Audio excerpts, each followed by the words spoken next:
मेरा नाम नवजीवन विजय पवार है। दिल्ली नॉलेज ट्रैक की वीडियोस देखते देखते आज मेरी खुद की एक वीडियो आने वाली है, क्योंकि 1.5 years I was studying continuously very hard, but at the moment when the iron was hot I was lying on bed. कि इतनी शिद्दत से मैंने तुम्हें पाने की कोशिश की है कि हर जर्रे ने मुझे तुमसे मिलाने की साजिश की है। कहते हैं किसी चीज़ को अगर आप सच्चे दिल से चाहो तो पूरी कायनात उसे तुमसे मिलाने की कोशिश करती है। मेरी बॉडी मेरा साथ नहीं दे रही थी, लेकिन उस टाइम मेरी कायनात मेरे साथ जुड़ गई। शुरुआत ऐसे हुई, मेरी बहन, मेरी सिस्टर मेरे बाजू में थी। सिस्टर को मैंने बाजू में बिठाया, मोबाइल यूट्यूब लगाया, एक हेडफोन मेरे कान में, एक हेडफोन उसके कान में। हम दोनों पढ़ते थे। मैं उसको बोलता था कि दीदी तू इतने नोट्स बना ले। कभी मुझे डेंगू हो जाता है, कभी मुझे कुत्ता काट जाता है, कभी मेरा मोबाइल चोरी हो जाता है, कभी मुझे एग्ज़ाम के मोमेंट में डायरिया हो जाता है। वो फ्यूचर देखने वाले के पास गया और वो भाई को मैंने मेरा हाथ दिखाया। जब हाथ देखा तो उन्होंने मुझे क्या कहा, 27 एज तक आप कोई IAS बनने नहीं वाले हो, और आप ये नहीं बनने वाले क्योंकि आप दिल्ली में इधर टाइम पास करने आए हो, ना कि पढ़ाई करने। अब आप इमेजिन करो मेरे अंदर फ्रस्ट्रेशन की लेवल क्या होगी। एक तो पहले ही 4 इंसिडेंट कम हो गए थे कि ये 5वां आदमी आके मेरे को बोलता है कि भाई तू कलेक्टर नहीं होगा, तुमसे ना हो पाएगा। तो अभी मैंने आपको मेरे पिक्चर का ट्रेलर बताया, लेकिन moral of the story is very important.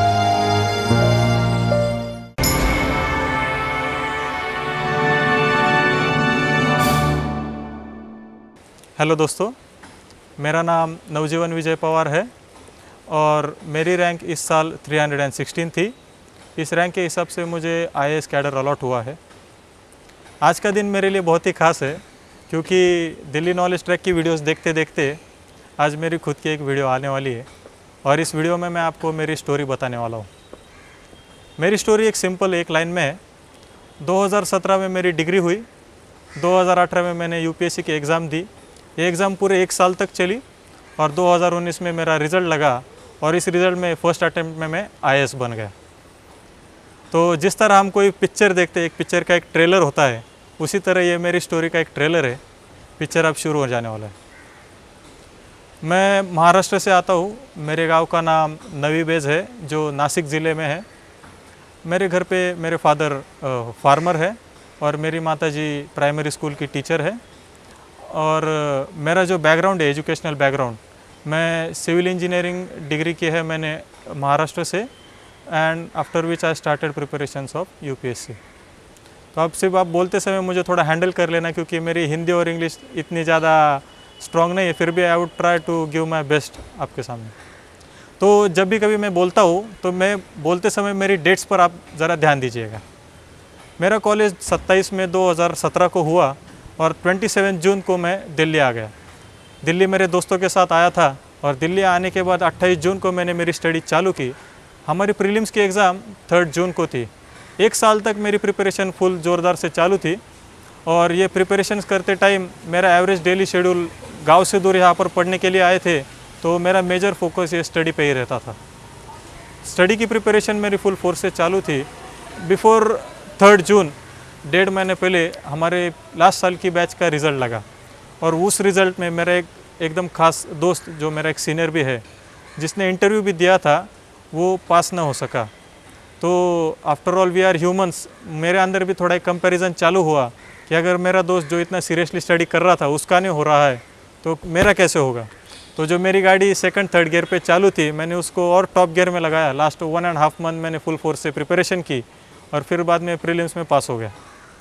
अभी आते हैं मेंस की तरफ। मेंस हमारी थी 28 सितंबर। तो प्रीलिम्स और मेंस के बीच में हमें 4 मंथ्स टाइम मिला था। तो फर्स्ट अटैम्प्ट था, इसलिए मन के अंदर थोड़ा डर भी था कि पास होगा या फेल। तो ये पास फेल चालू था। ऐसा करते करते प्रीलिम्स का रिज़ल्ट लग गया, और by the end of 31 August I was preparing in full force. But अभी मेरे सामने बहुत सारे चैलेंजेस आने वाले थे, जिसके लिए मैं कभी तैयार नहीं था। 31 अगस्त की रात को मैं अपनी लाइब्रेरी से रूम पे गया, और रूम में जाके मैं सोचा कि अभी लास्ट के 28 डेज़ बाकी है। ऑन द 28 सितंबर में सामने एग्ज़ाम थी, और 28 दिन बाकी थे। मैंने सोचा अभी जो कुछ जो हो, अपन पूरा जी जान लगा देंगे, फुल फोर्स से स्टडी करेंगे। तो 31 की रात को मैं रूम पे गया, सोया। अगली तारीख थी 1 सितंबर। 1 सितंबर को सुबह मैं उठा ही नहीं, सोया था। मेरी बॉडी में पेन था, टेम्परेचर था, रूम पार्टनर और मेरे सारे दोस्तों को लगा कुछ तो वायरल फीवर होगा, क्योंकि अगस्त और सितंबर का महीना दिल्ली में बारिश थी, इसलिए उन्हें लगा कि कोई सीरियस नहीं होगा। फिर कोई लिया नहीं। 2 सितंबर की सुबह हुई, उस सुबह भी मैं सुबह उठा नहीं। ये जो 1 और 2 तारीख के 48 आवर्स थे, इन 48 में से 36 hours I was completely bed ridden, मैं सोया था। मेरे जो रूम पार्टनर है रवि, योगेश, इन सबको लगा कि कुछ तो सीरियस है, इसलिए वो मुझे दिल्ली के एक सुपर स्पेशलिटी हॉस्पिटल में लेके गए। उन्होंने मेरी ब्लड टेस्ट की और उन्हें पता चला कि मुझे डेंगू हुआ है। उस टाइम पे मैं बहुत ही हिल गया था, क्योंकि आप इमेजिन करो, मेंस में हमारे time around there were 10,500 people who are going to give mains, और इन 10,500 लोगों में से 10,499 each of them were studying for that mains exam which was going to be conducted on 28 September. Whereas मैं क्या कर रहा था, मैं एक बेड पे लेटा हुआ था। उस दिन मैं बहुत रोया, सोचा अगर घर को बता देंगे तो घर में बहुत टेंशन लेंगे, क्योंकि पिताजी मेरे फार्मर है, उन्हें बहुत टेंशन होगा। वो बोलेंगे तुम एग्ज़ाम सब छोड़ दो, पहले गांव को निकल आओ। इसलिए मैंने उनको बताया नहीं। दिल्ली में मेरा एक बीएसएफ में एक भाई है, भाई को बोला कि यार भाई कुछ हो सकता है तो देखो, आर्मी हॉस्पिटल में होगा। तो भाई ने मुझे कहा कि तू टेंशन मत ले, मैं घर पे कुछ बताऊंगा नहीं। और वो 2 कदम आगे निकल गया और उसने पहला फ़ोन मेरे घर पे मेरे पिताजी को किया कि चाचा जी, भैया, मतलब मुझे प्यार से घर में भैया बुलाते, भैया को डेंगू हो चुका है। पिताजी ने बहुत टेंशन ले लिया और उन्होंने उसी वक्त मेरे बैंक में पैसे ट्रांसफ़र किए और मुझे उसी 2 तारीख की रात को मुझे नासिक बुलाया गया।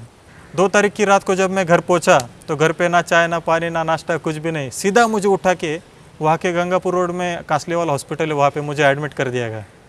और सामने 26 दिन थे हॉस्पिटल पे मैं लेटा हुआ था। उस टाइम मैं रो रहा था। मैं मेरी कंडीशन पे इमेजिन कर रहा था, क्योंकि आप वो सिचुएशन एक इमेजिन करो कि कोई बंदा हॉस्पिटल में या हॉस्टल में रह रहा है, जिसने घर का खाना कभी खाया नहीं, जब घर जाता है और एक मन पसंदीदा अगर कोई खाना अगर सामने रखा हो, जब हम खाना खाने जाते उसी मोमेंट पे अगर कोई छीन ले तो बहुत दर्द होता है। उसी तरह मेरे मन में वो कंडीशन थी, क्योंकि 1.5 years I was studying continuously very hard, but at the moment when the iron was hot I was lying on bed. मैं रो रहा था। फिर उस वक्त मैंने मेरे पिताजी से बात की। पिताजी ने मुझे कहा कि life always gives you a choice, तुम्हारे सामने 2 रास्ते। मराठी में उसे कहते एक तो रडायचं नहीं तो लड़ायचं। उसका मतलब ये है, एक तो रोना है नहीं तो लड़ना है। मैंने सोचा कि यार अपना रोना तो हो गया, अभी आपने को लड़ना है। तो सोचा लड़ना है तो अभी सबसे लड़ेंगे। लड़ते लड़ते मैंने शुरुआत की मेरे हॉस्पिटल की नर्स से। आईसीयू में एडमिट था तो मेरे दोनों हाथों में इंजेक्शन सलाइन लगाने वाले थे। तो मैंने नर्स मैडम को बोला कि मैडम कुछ भी करो, मेरा right hand you don't have to puncture it, क्योंकि उस हाथ से मुझे मेंस के 9 पेपर लिखने हैं। तो मेरे हाथ में पूरे तीनों के तीनों सलाइन, सब इंजेक्शन मेरे लेफ्ट हैंड में लगाए गए। और फिर अगली लड़ाई हुई डॉक्टर से। अब डॉक्टर की कंडीशन इमेजिन करो कि जब डॉक्टर साहब आईसीयू में एंटर किए, पूरे आईसीयू में सब ज़्यादातर ओल्ड पीपल थे, समवेयर ऑन वेंटिलेटर, और उसमें मैं एक छोटा सा लड़का था जो आईसीयू के हॉस्पिटल में बेड में मैं लेटा हुआ था। और मेरे हॉस्पिटल में कंडीशन आप इमेजिन करो कि बेड पे मैं ऐसा लेटा हुआ हूँ, एक हाथ में मेरे सब इंजेक्शन सलाइन वगैरह है, और बेड के दूसरे बाजू में सब मेरे बुक्स, यूपीएससी के सब एग्ज़ाम के सब कोचिंग का मटेरियल सब उसमें पड़ा था, और मैं पढ़ रहा था एक हाथ से। तो डॉक्टर आए और डॉक्टर बोले, बेटा तू ये क्या कर रहा है, तेरी ज़िंदगी इम्पोर्टेंट है ना कि ये एग्ज़ाम तो क्या अगले साल भी आ जाएगी। तो फिर डॉक्टर साहब से मैं लड़ा। डॉक्टर साहब को बोला, डॉक्टर साहब आप डॉक्टर हो, आपका काम है मुझे ठीक करना, मैं स्टूडेंट हूँ, मेरा काम है पढ़ाई करना। मैं बोला आप अपना काम करो, मैं मेरा काम करता हूँ। तो फिर डॉक्टर भी साइड हो गए। अब लड़ाई हुई अपनी हालात से। अब डॉक्टर से लड़ाई हो जाने के बाद अब लड़ाई थी अपने हालात से, क्योंकि मेरी बॉडी मुझे साथ नहीं दे रही थी। आप डेंगू की कंडीशन इमेजिन करो कि मेरे ब्लड प्लेटलेट्स पूरे डाउन थे, बॉडी फुल पेन कर रही थी, I did not have any energy to get up. उस वक्त मैंने डिसाइड किया कि मुझे करना है। तो मैं जिधर किधर भी जाता हूँ, मेरा एक डायलॉग है जो आप सबने सुना होगा, ओम शांति ओम पिक्चर का। वो डायलॉग ऐसा है कि इतनी शिद्दत से मैंने तुम्हें पाने की कोशिश की है कि हर जर्रे ने मुझे तुमसे मिलाने की साजिश की है। कहते हैं किसी चीज़ को अगर आप सच्चे दिल से चाहो तो पूरी कायनात उसे तुमसे मिलाने की कोशिश करती है। मेरी बॉडी मेरा साथ नहीं दे रही थी, लेकिन उस टाइम मेरी कायनात मेरे साथ जुड़ गई। शुरुआत ऐसे हुई, मेरी बहन, मेरी सिस्टर मेरे बाजू में थी। सिस्टर को मैंने बाजू में बिठाया, मोबाइल यूट्यूब लगाया, एक हेडफोन मेरे कान में, एक हेडफोन उसके कान में। हम दोनों पढ़ते थे। मैं उसको बोलता था कि दीदी तू इतने नोट्स बना ले। 12th स्टैंडर्ड में मेरी एक भांजी है, she is in 12th standard. उसको यूपीएससी का कोई नॉलेज नहीं, अगर आप देखो तो यूपीएससी में मेंस ये टोटल 9 पेपर्स होते हैं, इट अराउंड 1750 मार्क्स, 1750 मार्क की एग्ज़ाम होती है। मेंस में टोटल 1000 मार्क्स का जो सिलेबस है, उसके लिए मेरे शॉर्ट नोट्स, मेरी जो 12वीं में जो भांजी है, छोटी लड़की है, उसने मुझे हॉस्पिटल के बेड पे बैठ के उसने मुझे सब बना के दिया। यही नहीं कि दिल्ली में मेरा एक फ्रेंड है अभिषेक कत्ते, वो फ्रेंड ही was also giving his mains exam. वो दिल्ली में हर रोज़ दोपहर को मुझे फ़ोन कॉल करता था और नासिक से मैं हॉस्पिटल में बैठ के फ़ोन पे वो मुझे इकोनॉमी पढ़ाता था।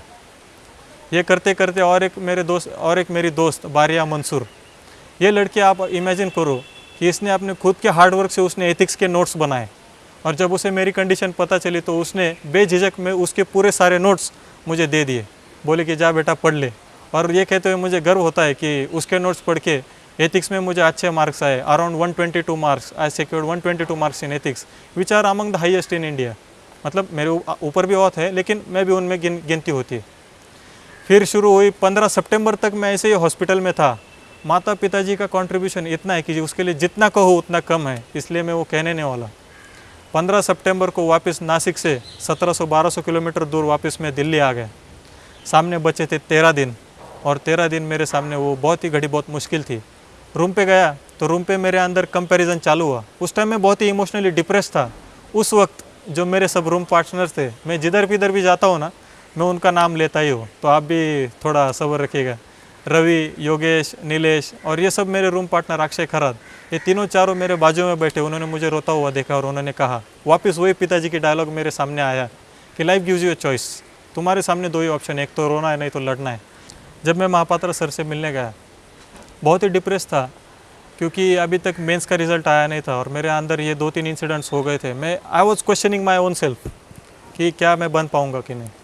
तो उस वक्त महापात्रा सर के साथ बैठा, सर ने ऐसा पीठ पे हाथ फिराया, हाथ थपथपाए और पूछा कि बेटा क्या हुआ।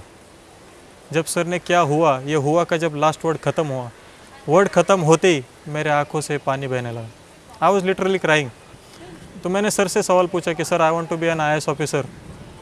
कोई भी एक कलेक्टर हो, वो पूरे डिस्ट्रिक्ट की रिस्पॉन्सिबिलिटी उनके कंधों पर होती है। In short he is an administrator. तो मैंने सर से पूछा कि इन लोगों की रिस्पॉन्सिबिलिटी जाने दो, मुझे मेरी खुद की रिस्पॉन्सिबिलिटीज़ केयर करने नहीं आ रही। कभी मुझे डेंगू हो जाता है, कभी मुझे कुत्ता काट जाता है, कभी मेरा मोबाइल चोरी हो जाता है, कभी मुझे एग्ज़ाम के मोमेंट में डायरिया हो जाता है। क्या लगता है सर आपको कि will I be an excellent officer? तो सर ने मुझे कहा, बेटा एक बात हमेशा याद रखना, हमारी लाइफ में अप्स एंड डाउन्स चलते रहते हैं। कभी तुम्हारे लाइफ में बहुत अप्स आएंगे, कभी डाउन्स आएंगे। This is the phase of your downs. और मेरी तुम्हें एडवाइस यही रहेगी कि यू जस्ट फेस इट।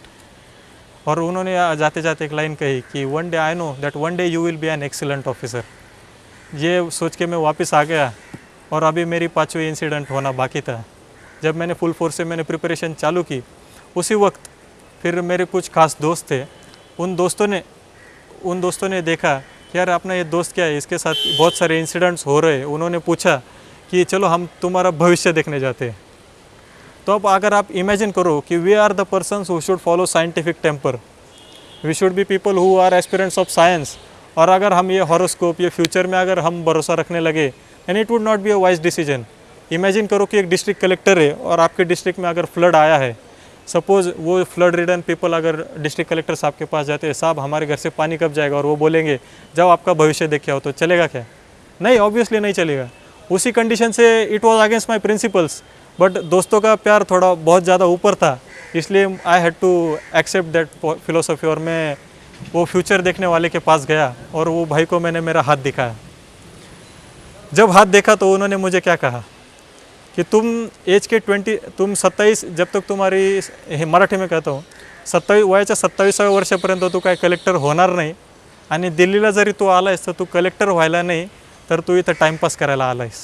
उसका मतलब ये है कि आप 27 एज तक आप कोई IAS बनने नहीं वाले हो, और आप ये नहीं बनने वाले क्योंकि आप दिल्ली में इधर टाइम पास करने आए हो, ना कि पढ़ाई करने। अब आप इमेजिन करो मेरे अंदर फ्रस्ट्रेशन की लेवल क्या होगी। एक तो पहले ही 4 इंसिडेंट कम हो गए थे कि ये 5वां आदमी आके मेरे को बोलता है कि भाई तू कलेक्टर नहीं होगा, तुमसे ना हो पाएगा। डिप्रेशन और फ्रस्ट्रेशन मेरा इतना हाई लेवल पे चढ़ चुका था। मुझे, आपने देखा, मुझे थोड़ा शेर व शायरी गानों का मुझे शौक़ है, तब मैंने लाइनें मन ही मन मैंने कहा, मैंने उसको रिप्लाई नहीं किया क्योंकि गलती हमारी थी कि हम उसके पास गए थे। तो मैंने मन ही मन उसको, मिर्ज़ा गालिब जी की एक लाइन है उसे कही थी, मिर्ज़ा गालिब जी की लाइन ऐसी है, वो कहते हैं कि हाथों की लकीरों पर मत जाए गालिब, हाथों की लकीरों पर मत जाए गालिब, नसीब तो उनके भी होते हैं जिनके हाथ नहीं होते। फिर ये डिसाइड किया अगर सामने वाली अगर कोई इंसान मेरा रॉन्ग फ्यूचर लिख सकता है, if all incidents can go against me, why not I should stand with me, I should be my own helper.